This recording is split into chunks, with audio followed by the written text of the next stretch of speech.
Hala har'i guyyaa eebba barattoota yuunivarsiitii ture. Guyyaa har'aa keessatti suuraan anaaf addaa suuraa kana argitanii suuraa kanaa jecha. Galmee du'a kooti galaa galchiteeta jabaataan maqaa kee nakaasi gooftaa koo sitwaanne nu baase hubaataa laphee koo. አስተማረች እና ኖራት አላስተማረችም ሀገራችን ኖራት አላስተማረችም እየተሻከሙ ያስተማሩ እናቶች ናቸው እየታገሉ ያስተማሩ እናቶች ናቸው ዛሬ አምሮብን ዛሬ አጊጠን ዛሬ ለብሰን ስንታይ ብርቶች ሆነን ሳንሆን ብርቱ የሆኑ እናቶች ስላሉ hala har'i guyyaa eebba barattoota yuunivarsiitii ture. Guyyaa har'aa keessatti suuraan anaaf addaa suuraa kana argitanii suuraa kanaa jecha. Suuraa kana keessatti haati isaa akkanatti qoraan duddatti baadhattee yookaan immoo kiraa mana namaa hojjettee ganamaaf galgala sabbataan garaasii hidhattee barsiifatteeti kan isiin har'a geesse. Yeroo namni gammachuusaa itti ibsatu itti yoo inni shubbisu inni itti qaraatu inni bifa addaatiin namni fedhiisaa ibsatu maaliif firii waggaa 17 yookaan 16 argate itti gammadu. Garuu mucaan nama ajaa'ibu kuni haadha isaa akkanatti kan isiin itti barattee itti barsiifattee har'aan isa geesse bifa kanaan ibsachuu yaale jechaadha. Kun waan guddaa mul'isa. Haati keessan isa barsiifatte barsiifachuudhaaf yoo xiqqaate biyyuma namaa kan dhuftee akka jijjiiramte ta'uudhaaf tokkoffaa kan siif ofi lafa taate ati irra deemte haadha si galee bakka kamuu deemtu bakka kamuu yoo geessu haadha dagachuu hin qabdu jechaadha. Rabbi nu ofitti aansee kan inni mul'isu haqqii haadhaa fi abbaati. So haati jechaadha ji'a 9 garaatti si baatti eegatana ammoo umurii kee guutuu si waliin cinqamaa guyyaa kana arguun si immoo waan guddaadha. Atis bakka deemte kamittuu bakka waan ga'umsa keetii fireen ga'umsa keetii fireen milkaa'ina kee martinuyyuu haadha keeti abbaa keeti. Kanaafuu hin dagatinaa jechuudha. Suuraan kun na dhibee jennaan isiniif qooduu qofaa miti. Tarii nam tokko 2-3 dhaga'ee kan haadha isaatiin dawwaliin hin gargaarin ture tarii gargaaruu danda'a. Kan haadha qabdan umurii isaanii rabbi isiniif dheeressu kan fuula rabbii isin duraa deemanii rabbi jannataan isin haa qanansiisu. Gaafa jarri du'anii fuula rabbii deemanis gargaaruu dandeessan sadaqaa baaftanii fi yoo dandeessan hajjaatanii fi yeroo kamuu yaadattanii jecha. Kanaafuu ilmoo namni tokko amma lafa kanarra jirutti gargaarsa haadha abbaa yoomuu ni danda'a. Lubbuun jiraatanis gara fuula rabbii deemanis halkan gaarii qabaadhaa.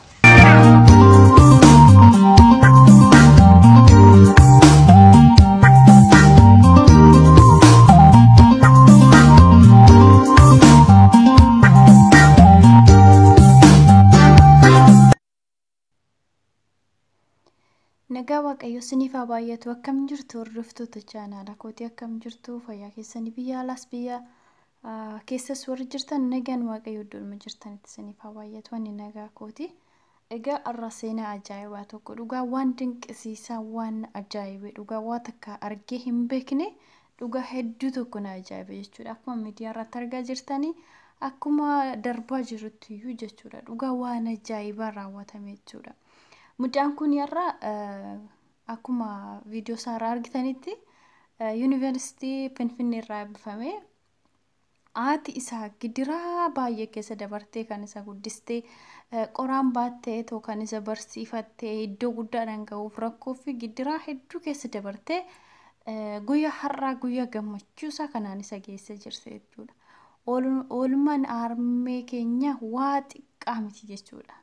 Sadarkaa barnootallee haa ta'u baasu sadarkaadhuma hiriyaadhuma keenyatti baanee galurratti oolmaan ishiin nuuf ooltu waa xiqqaa miti jechuudha. Namni immoo oolmaa harmee yaadatu nama sammuu qabu, nama hubataadha, nama beekudha.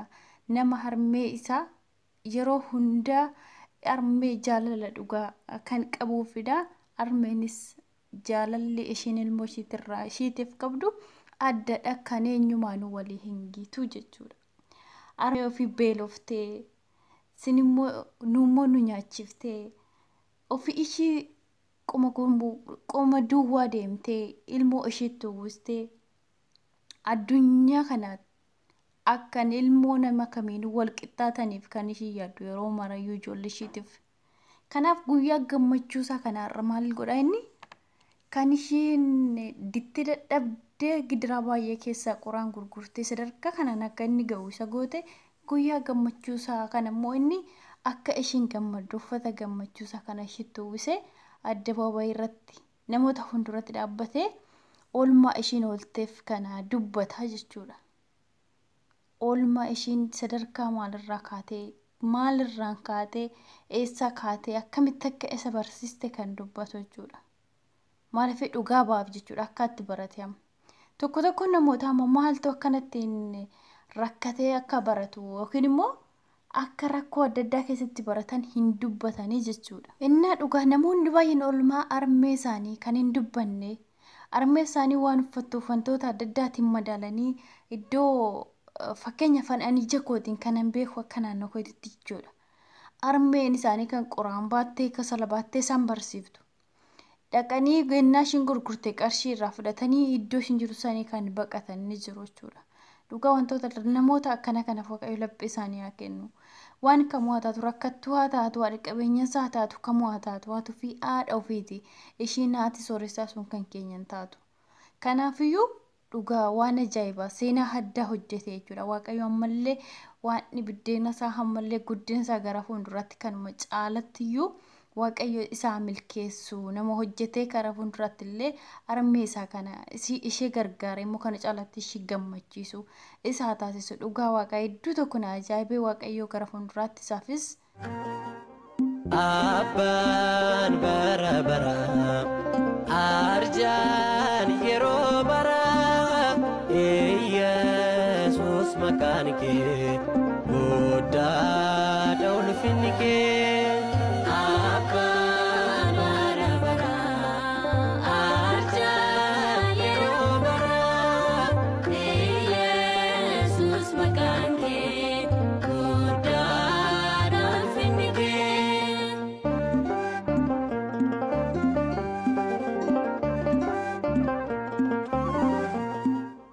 Buddeen jireenyaa mannaarra caalu dorgommiin qabdu kan siin madaalu dhugaatiin dhugaa burqaan hin banne Yesuusidha kan nuti amanne.